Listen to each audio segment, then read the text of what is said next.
안녕하세요. 반갑습니다.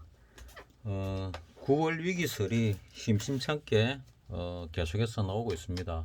뭐 몇 달 전부터 나왔는데 뭐 그럴 가능성도 있지 않을까 생각합니다. 이거는 코스피 월봉입니다. 코스피 월봉을 갖다가 위기가 아니고 그냥 흐름에 따라서 한번 뭐 읽어볼게요.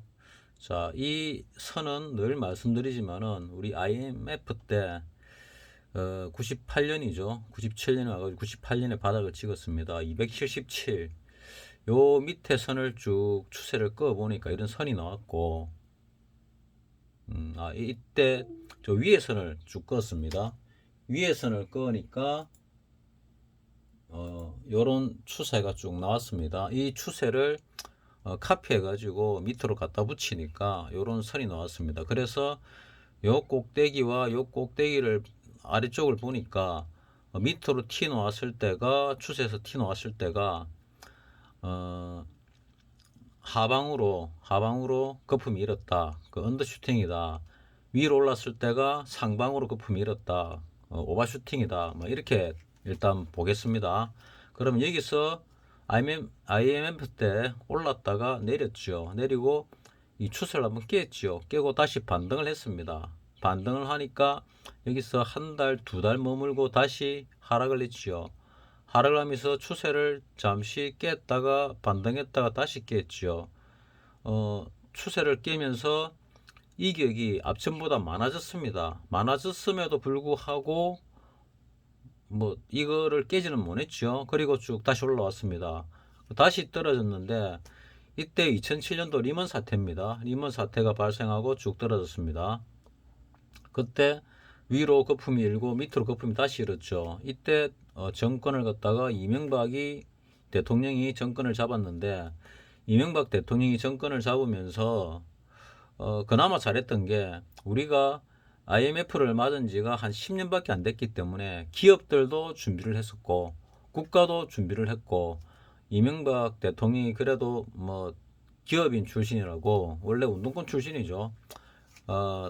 뭐 소위 뭐 우파 쪽에서 말하면은 뭐 좌빨이죠, 좌빨. 좌빨이 민주당 쪽으로 안 가고 뭐 야당 쪽으로 안 가고 이 당시 뭐 여당으로 붙어가지고 그 우리 언제입니까? 앞에 언제 요때부터 90 한 2년경부터 해가지고 뭐 여당 야당이 막 뒤섞여 버렸죠. 그 민주화 세력, 산업화 세력 같이 붙어가지고 야당이 되고 여당이 되고 야당이 되고 뭐 보수가 되고 뭐 막 복잡해졌습니다. 그래 지금 쭉 흘러오고 있는데 뭐 세상의 흐름은 항상 가만히 있지 않습니다. 나무는 우리가 숲을 바라보면 숲은 그대로 있는 것 같지만은 숲 안을 자세히 보면 항상 숲은 잠들지 않습니다. 안에서 풀이 나고 죽고 나무가 나고 죽고 합니다. 숲을 보면은 그대로인 것 같지만은 가까이서 풀이나 나무를 보면은 뭐 그 안에 사는 곤충이나 새를 보면 항상 나고 죽고를 반복을 합니다. 그런 관점에서 본다면은 이런 추세라는 거는 그냥 이래 진행이 되는데 그 와중에 올랐다 내렸다면서 가게 된다 하고 뭐 비슷하게 보시면 됩니다. 뭐 비유가 뭐 적당하지는 않겠지만은 그래도 뭐 들어주시고 자 여기서 리먼 사태 때 방어를 잘했지만은 그래도 오버슈팅이 나왔으니까 언더슈팅이 나왔습니다. 방어를 잘했다는 얘기는 좀 전에 말씀드렸다시피 기업들이 국가를 믿고 외환을 기업들이 자체 보유를 별로 하질 않았거든요. 그랬더니 그거는 그 이전부터 외환을 국가가 관리를 해왔고 외환관리법이라는 게 있어가지고 굉장히 까다로웠습니다. 근데 IMF 이후로는 이 외환이라는 거를 기업도 가지고 개인도 가지고 있죠. 과거에는 개인이 외화를 가지면은 못 가지는 걸로 알고 있었습니다. 해외여행조차도 뭐 함부로 못 나갔는데 국가의 허락을 득하고 나갔거든요. 그 허락이 굉장히 까다로웠습니다. 근데 하물며 외화를 갖다가 가질 수가 있겠습니까? 거의 못 가지죠. 그래서 이쪽 계통으로 그 환을 갖다가 외화를 바꿀 때 그 수수료가 은행이 엄청나게 셌습니다. 뭐 지금도 좀 세지만은 엄청나게 셌거든요. 그래서 암달러 상들이 상당히 만연했었죠. 우리는 특히 일본하고 거래가 많았기 때문에 일본 돈을 갖다가 우리나라 돈으로 바꿔주는 뭐 그런 장사하면서 먹고 사는 사람들이 많았습니다. 저도 예전에 한 뭐 90년대 암달러인데 가가지고 뭐 좀 바꿔보기도 했습니다. 어쨌거나 이렇게 리먼 사태 때 올랐다가 내렸는데 이때 그 방어를 잘했음에도 불구하고 요 내린 것이 뭐 미국에 내린 거에 비하면은 우리가 방어를 잘했지만 그래도 이때 상당히 고통스러웠죠. 뭐 2000에서 1000m로 깨졌으니까. 그리고 다시 급한 반등을 했는데 이때 이명박 대통령이 그 경기 부양책을 많이 썼고 요 1100포인트인가 1300포인트 모르겠는데 요 어디쯤에서 지금 주식 사라고 대통령이 나서 가지고 권했습니다. 대통령이 하면 안 되는 짓인데 했지요. 뭐 그게 뭐냐면은 지금 주식 사면 부자 될 거다 뭐 이런 얘기를 했거든요. 어쨌거나 뭐 2000 갔습니다 다시. 그리고 또 다시 하락을 할 거라고 봤는데 뭐 방어를 잘해가 옆으로 행보를 갖다 쭉 했지요. 이때가 물가가 가장 안정적이었습니다. 이때가 박근혜 대통령이 정권 잡아가지고 쭉 밀고 나갔고 요거는 또 이명박 정권 말기였죠. 그래 쭉 나가다가 탄핵하고 위로 슈팅이 나왔지요. 슈팅이 나왔다가 떨어지는데 이 떨어질 때도 올라갈 때 여기는 그 탄핵하고 나가지고 전 누구야 문재인 대통령이 정권을 잡았을 때입니다. 그리고 쭉 떨어져 가지고 여기서 이제 바닥을 찍었다 2000경에서 그래가 1850여는 절대로 안 내려간다는 말이 나올 정도로 아주 강력한 지지대가 됐었습니다. 그런데 바이러스 사태가 생기면서 폭락을 했지요. 이때 추세를 한번 뚫었지요. 추세를 뚫고 반등했다가 재차 강하게 뚫고 내려갔습니다. 이때 뭐 기관들은 정권들은 한 1200 정도 간다고 봤습니다. 1200 정도. 근데 결국은 1200을 못 가고 반등을 세게 올라왔습니다. 그때 상황대로라면은 1200이 아니고 그 밑으로도 갈 수 있었습니다. 근데 미국에서 온갖 정책을 내놓으면서 돈을 무지하게 찍어내면서 올라간 겁니다. 그러니까 돈을 무지하게 전 세계가 찍어내지 않았으면 미국이 찍어내지 않았으면 다른 나라도 안 찍었을 겁니다. 찍었다 하더라도 그 나라의 인플레이션으로 끝나버렸겠죠. 예를 들면은 저 남미 국가처럼 뭐 그래 끝났을 거라 생각을 합니다. 그리고 올랐다가 나는 더 갈 줄 알았습니다. 근데 이 왜 더 가냐 하면은 나는 이때 새로운 추세가 생길 것이다. 뭐 이렇게 봤거든요. 왜냐하면은 산업이 바뀌면서 산업이 바뀐다고 생각하고 있거든요.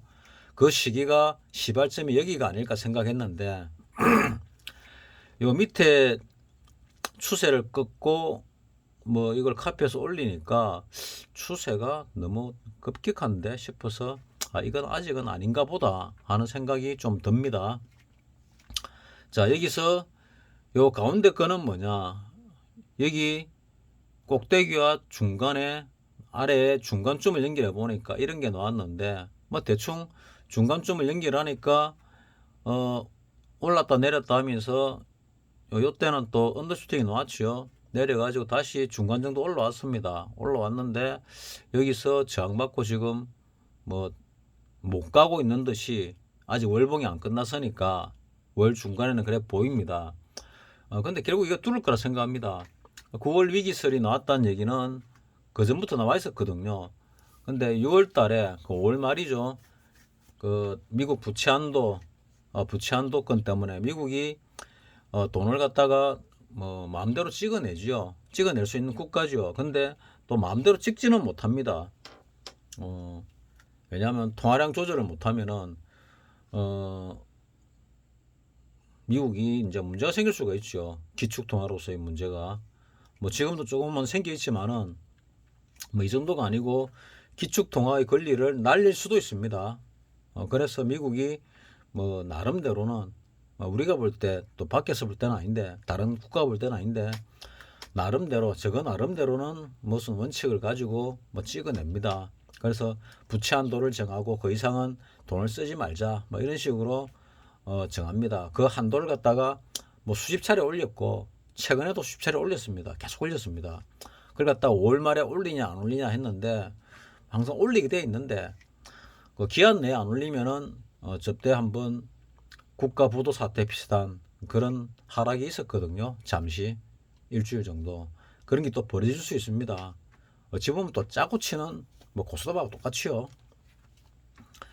그런 게 벌어질 수도 있는데 지금 같은 경우는 그게 한 가을쯤에 생기지 않을까 이런 생각을 하는데 그거를 경고하는 사람들이 그러니까 먼저 경고하는 거죠. 요 몇 달 전에도 있었고 지금도 조금 나오고 있습니다. 그러니까 몇 달 전에 비해서는 좀 구체화되고 있다는 얘기죠. 그게 뭐냐면은 요 앞에서 말씀드렸다시피 요 저점을 뚫기가 쉽지가 않다는 게 여기서 추세를 쭉 꺾게 되면은 여기가 그러니까 하방 이탈을 했죠. 이탈을 했는데 그래서 언더슈팅이 나왔습니다. 언더슈팅이 나왔고 올라서 요거보다 더 큰 언더슈팅이 나온다 하더라도 요 좀 몇 달 더 가게 되면 나온다 하더라도 이것 뚫을 가능성은 적다는 얘기죠. 만약에 이거를 뚫고 이것 뚫는 시도까지 한다 이러면은 여기를 꼭대기 치고 대한민국은 이제 더 발전이 없는 몰락의 나라로 간다는 얘기죠. 근데 대한민국이 4차 산업시대에 살아남지 못하고 없어지는 국가로 보이지는 않습니다. 없어지는 국가로 보이지는 않습니다. 그래서 나는 여기서 더 올랐다가 빠지지 않을까 생각을 합니다. 이 저항에서 끝이 날 거냐 하는 부분인데 그거는 외국인들이 주식 사는 걸 보면 알 수 있죠. 외국인들이 계속 사다가 요때 3일 팔았습니다. 요 팔 때 3일 팔 때 꼴랑 3일이지만은 이 3일을 팔 때 나는 이제 외국인들이 이제 팔기 시작했나 뭐 요래 생각을 했거든요. 외국인들이 팔기 시작했나 뭐 그래 생각을 했는데 그리고 기관이 받아서 다시 사나 이런 생각을 했거든요. 근데 그게 아니고 파란 거보다 더 많이 사고 있습니다. 아직은. 그러니까 외국인들이 이제 이 매수 주체를 갖다가 기관 쪽에 넘기려다 보니까 또 개인들한테 넘기려다 보니까 아직은 멀었다 하는 생각이 드나 봅니다. 그래서 요 앞에 요 고점을 갖다가 요 고점을 뚫을 때 요 날짜가 6월 9일이죠. 6월 9일 날 보면은 그 쌍끌이로서 요 외국인과 기관이 쌍끌이로서 끌어올렸습니다. 그럼 요번 여기는 어떻게 할 것이냐 요거를 관찰하는 게 중요합니다. 외국인이 끌어올릴 것이냐 기관이 끌어올릴 것이냐 또 쌍끌이로 갈 것이냐 뭐 이런 부분인데 외국인이 끌어올리든 기관이 끌어올리든 끌어올려 가지고 요 고점을 뚫고 올라가든 이 고점을 뚫는다면은 조금 더 갈 수 있다는 얘기입니다. 최소 2,700원 넘어간다는 얘기죠. 그러면 2,800을 향해서 갈 수도 있는데 뭐 갈지 안 갈지는 모르겠습니다.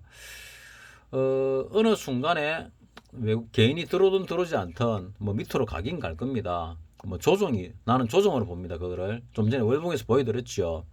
웬만해서는 이격과대가 일어나더라도 전저점을 뚫지 못할 가능성이 크다고 보여드렸죠. 몇 달 더 지나면은 이 추세가 더 올라갈 것이고 더 올라간 데서 이격과대가 더 벌어진다 하더라도 이 저점을 뚫기가 쉽지가 않다 하는 게 내 개인적인 생각입니다. 근데 뚫을 수 없다는 얘기는 아닙니다. 뚫을 수도 있습니다. 근데 뚫은 적은 없습니다. 지금까지 우리 정시 역사상 정시라 그러면 IMF 이후입니다. 그전에는 뭐 뚫은 적이 있는지 모르겠는데 자료가 충분히 요즘 공급이 안 됩니다. 뭐 그래서 뭐 물론 돈 주고 사면은 자료 할 수 있는데 뭐 돈 주고 안 사면은 85년도인가부터밖에 자료 공급이 안 되거든요. 과거에는 다 됐습니다. 처음부터. 근데 언젠가부터 안 되더라고요. 놓는 게 대략 한 40년 가까운 시간 정도만 놓는데 어쨌거나 여기서 올라갔다가 떨어질 수도 있으니까 그런 관점에서 볼 때 요 고점은 뚫고 올라갈 가능성이 크다. 그러면 우리나라 주가에 상당히 크게 영향을 미치는 삼성전자는 어떠냐? 뭐 물론 2차 전지도 중요합니다. 봐야 됩니다. 삼성전자도 보면은 이제 모든 이평선을 다 뚫고 올랐습니다. 그리고 여기서 이런 박스권을 형성하고 갭으로 뚫고 올랐지요. 요때는. 그래서 이번에도 그럴 가능성이 있지 않을까 생각을 합니다. 올라가다가 이 고점을 갖다가 한 번에 돌파는 못 하겠지요. 암만 많이 가더라도 이 고점을 뭐 이 고점 해봐야 예전 최고점 10만 전자는 아닙니다. 좀 전에 고점 요 고점인데 요 앞에 96,800원은 아닙니다. 하지만 요 고점 돌파 시도 근처를 하지 않을까. 뭐 전후로 뭐 뚫을 수도 있고 아닐 수도 있고 뭐 그런 생각은 듭니다. 월봉을 보면 아직 과일권에 안 접어들었거든요. 주봉까지는 과일권에 접어들었는데 월봉은 아직 과일권에 접어들지 않았습니다. 뭐 CCI 지표입니까 이게? CCI 지표로 볼 때 뭐 CCI 지표로 볼 때 아직 과일권에는 접어들지 않았거든요. 그래서 삼성전자가 좀 더 올라갈 가능성이 있다.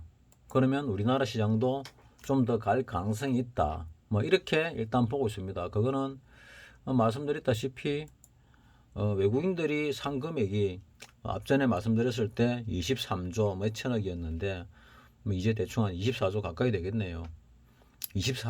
3, 4조 정도 되니까 아직도 뭐 가려면 멀었다. 근데 우리나라 지수는 너무 많이 올라왔다. 너무 많이 올라왔으니까 뭐 조정을 한 받을 만하다. 그 조정이 흔히들 말하는 대공황이니 뭐 대폭락이니 하는 그거를 얘기하지 않을까 하고 나는 개인적으로 생각을 합니다.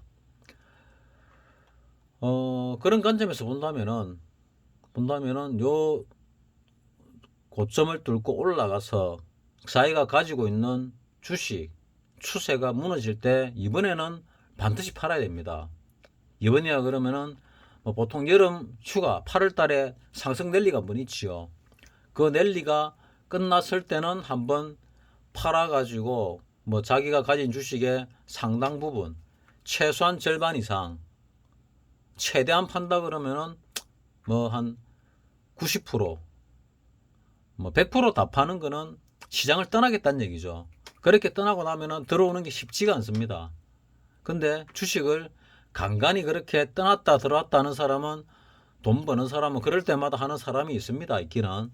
근데 시장에 계속 붙어 있는 사람들은 떠나는 건 쉽지가 않습니다. 그래서 주식들을 자기가 가진 주식들을 팔더라도 한 주 정도는 남겨두고 좋은 주식 폭락을 했을 때 다시 살 주식들은 한 주 정도씩은 뭐 그 종목이 뭐 10가지든 20가지든 뭐 수십 가지든 100가지든 사놓고 관찰하는 것이 좋지 않을까 하는 내 개인적인 생각을 말씀드립니다. 뭐 왜 그러냐 하면은 박사님이나 박사님 동료분 같은 경우 시장에 늘 참여를 하고 있고 뭐 늘 벌더라고요. 보니까 박사님 동료분은 내가 영상을 만든 다음에 그때부터 벌기 시작을 했고 박사님은 뭐 그전부터 벌고 있었지요. 뭐 최근 들어 잘 별로 못 벌었는데 그래서 최근에는 영상을 한번 찍자고 해도 박사님 거부를 합니다. 뭐 돈도 못 버는데 무슨 영상을 찍냐 뭐 그렇죠. 그래서 뭐 박사님 의견을 존중하기 위해서 뭐 그러십시오 합니다. 자 이런 관점들에서 볼 때는 요번에 올라오면은 반드시 팔아야 된다가 개인적인 주장입니다. 그게 언제까지 할 거냐?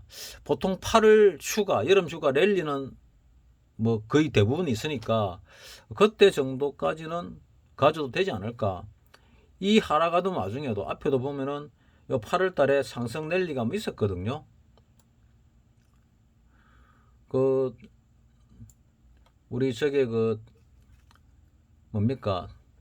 그 바이러스 사태로 이래 떨어져 가지고 이래 반등 들어왔을 때 그때도 쭉 내리다가 8월 달쯤에는 랠리가 한번 있지요. 이래 있고 떨어집니다. 그래서 지금이 6월 달이니까 하락 중에도 랠리가 있었는데 상승 중에는 랠리가 더 있지 않을까 뭐 이래 생각을 합니다. 그래서 8월 랠리는 없을 수도 있고 있을 수도 있는데 있을 가능성이 많다. 그러면 그 랠리 때는 한번 처분을 상당 부분 하는 것이 어떨까 하는 게 내 개인적인 의견입니다. 마치겠습니다.